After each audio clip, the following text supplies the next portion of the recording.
బీసీలకు 42% చట్టసభల్లో రిజర్వేషన్ కల్పించాలనే ఆలోచనతో ఈరోజు ఉస్మాన్ యూనివర్సిటీలో మేమందరం అనేక విద్యార్థి సంఘాలు, బహుజన సంఘాలు, ఎస్సీ ఎస్టీ మైనార్టీ సంఘాలు అందరూ కలిసి రేపు 31 తారీఖు ఆర్ట్స్ కాలేజ్ ప్రాంగణంలో ధర్మదీక్ష కార్యక్రమాన్ని నిర్వహిస్తున్నాం.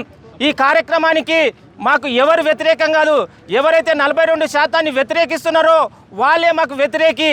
రాజ్యాంగబద్ధంగా, న్యాయబద్ధంగా, ధర్మబద్ధంగా రావాల్సిన రిజర్వేషన్ అడ్డుకున్న వ్యక్తులపై మా పోరాటం తక్షణమే ఎవరైతే అడ్డుకుంటున్నారో వాళ్ళపై మా పోరాటం కొనసాగిస్తూ రేపు 31 తారీఖు ఆర్ట్స్ కాలేజ్ ప్రాంగణంలో జరిగే ఈ కార్యక్రమానికి పార్టీలకు, జెండాలకు, కులాలకు, మతాలకు అతీతంగా ప్రతి ఒక్కరూ భాగస్వామ్యం కావాల్సిన విజ్ఞప్తి చేస్తూ ఈ యొక్క కార్యక్రమాన్ని ప్రతి ఒక్కరు విజయవంతం చేయాలని విజ్ఞప్తి చేస్తూ జై బీసీ, జై బీసీ.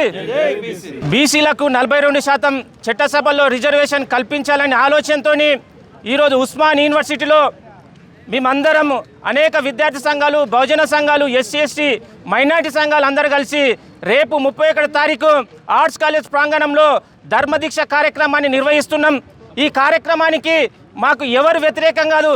ఎవరైతే 42% వ్యతిరేకిస్తున్నారో వాళ్ళే మాకు వ్యతిరేకి. రాజ్యాంగబద్ధంగా, న్యాయబద్ధంగా, ధర్మబద్ధంగా రావాల్సిన రిజర్వేషన్ అడ్డుకున్న వ్యక్తులపై మా పోరాటం తక్షణమే ఎవరైతే అడ్డుకుంటున్నారో వాళ్ళపై మా పోరాటం కొనసాగిస్తూ రేపు 31 తారీఖు ఆర్ట్స్ కాలేజ్ ప్రాంగణంలో జరిగే ఈ కార్యక్రమానికి పార్టీలకు, జెండాలకు, కులాలకు, మతాలకు అతీతంగా ప్రతి ఒక్కరూ భాగస్వామ్యం కావాల్సిన విజ్ఞప్తి చేస్తూ ఈ యొక్క కార్యక్రమాన్ని ప్రతి ఒక్కరు విజయవంతం చేయాలని విజ్ఞప్తి చేస్తూ జై బీసీ, జై బీసీ.